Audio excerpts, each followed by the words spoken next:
Hi everyone, so we are going to see three important questions for today और आज भी हम थोड़ा important questions देखेंगे with respect to current affairs. Then we will have the second question related to the polity part, and the third and final question we will see regarding the second question will regarding the second and third will be regarding the polity part. Okay, चलिए. Now the very first statement, if you see here, the very first question कि mineral है और largest producer है. अब ये एक बहुत common question हो गया है यूपीएससी का, where they are going to ask you the minerals and their largest producers. ठीक है, इसमें कोई इफ एंड बट वाला कोई भी क्वेश्चन नहीं है. अब आप देखो इस क्वेश्चन में कि अब ये देखो ये करंट अफेयर बेस्ड क्यों है, बिकॉज ये हिंदू में आया था. And if you see every mineral have कौन सा कंट्री है, it is written here. Okay, तो we got the latest source from the article. तो अब आप देखोगे तीनों कंट्रीज में, अगर ग्रेफाइट और मैंगनीज और बॉक्साइट का देखोगे तो थर्ड स्टेट बॉक्साइट जो है, if you see here bauxite, आप देखो यहाँ पे Guinea, it's a correct statement, sorry it's a correct statement. Okay ना, मैंगनीज में देखिए साउथ अफ्रीका. अब मैंगनीज यहाँ पे आप कहाँ पर है ढूंढ लीजिए, ये रहा manganese. Okay, south Africa, it's a correct statement.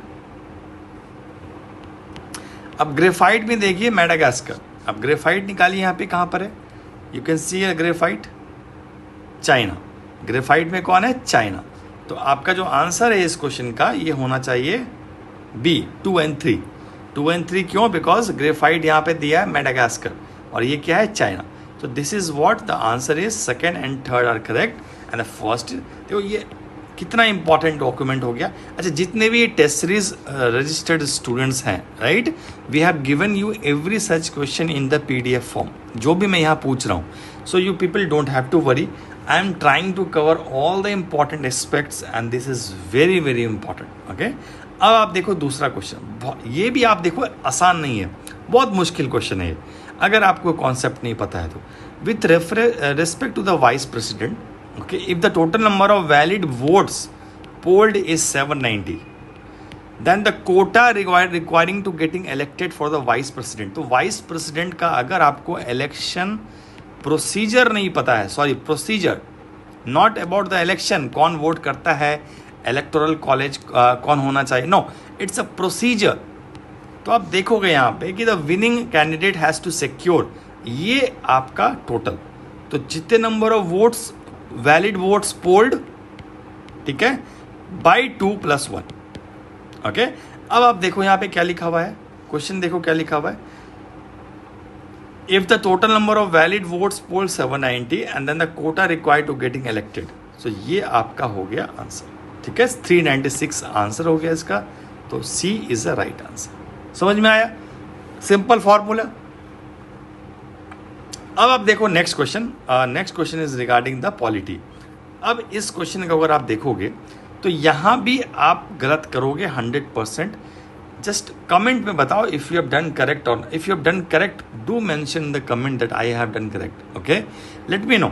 नहीं तो आप देखोगे, अगर आप कमेंट पे नहीं भी करो, ये मुझे बहुत ज़्यादा अर्जेंट नहीं है, बट अगर आप ये क्वेश्चन में कितना ट्रिक यूज़ है आपको मैं दिखाता हूँ. Okay, the maximum number of representatives of the states in the Rajya Sabha has fixed at 250. Now this is a very confusing statement because we know that total strength of the house is 250. 238 plus 12 nominated. Clear? अब मैंने क्या पूछा है, number of representatives of states. इसका मतलब क्या हुआ, they are excluding the nominated member. ये हटा देना है. रिप्रेजेंटेटिव स्टेट्स थोड़ी है ये तो स्पेसिफिक आर्ट कल्चर जिसमें भी हैं उनके पर्सन होते हैं. तो ये रिप्रेजेंटेटिव स्टेट्स तो इतने हुए, तो it's 250 is a incorrect statement. Now the allocation of seats in the Rajya Sabha is done according to the statutory law enacted by the parliament. गलत, it's a fourth schedule. Fourth schedule में क्या लिखा हुआ है, आपने पढ़ा है fourth schedule, allocation of seats in the Rajya Sabha. So it's not on the basis of statutory law enacted by the parliament. समझ में आया. तो इस चीज का आपको देखो, यहाँ पे आपका देखो आर्टिकल 80 है, 12 numbers nominated by the president in accordance with the provision of the clause 3 okay तो आप छोड़, यहाँ पे कितने रिप्रेजेंटेटिव है? 238 representative of the states and of union territories as well, UTs के भी है, ठीक है।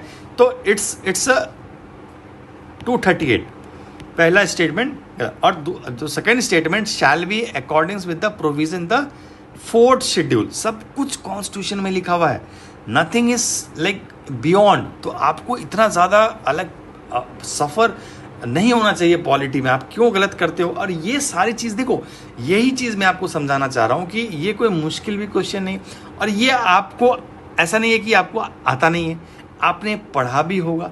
बट यहाँ पे क्वेश्चन जब आपने सॉल्व किया तो क्या हुआ, तब आपको पता चला कि इन वर्ड्स का क्या इंपॉर्टेंस है।